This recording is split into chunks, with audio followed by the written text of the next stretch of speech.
Naghahanap ka ba ng cruiser na pang daily? Ito, QJ SRV 200. So, price agad tayo. 108,000. Specs natin, start tayo sa gas tank. Yung gas tank natin, 14.7 liters. Lahat ng ating ilaw is puro LED na lahat. So, panel natin, digital na. Colored na din. Sa C-type nga pala, 720mm lang ang C-type ng motor na to.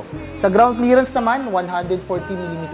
Napakagaan niya. 152 kilos lang yung bigat ng motor. Beginner bike nga pala to. So, pwedeng-pwede to sa mga babae, lady rider, so mga newbie na nagmomotor. So, sa makina nga pala, 1 cylinder, 200cc yung motor. Sa front tire natin, ang size naman niya is 90, 90, 17, tubeless. Sa likod naman ay 130, 90, 15. So, tubeless din siya. Price nga pala ng motor na to is 108,000. Meron tayong colors, red, yellow, at black. Puntahan nyo na lang po ito sa pinakamalapit ng Bristol branches.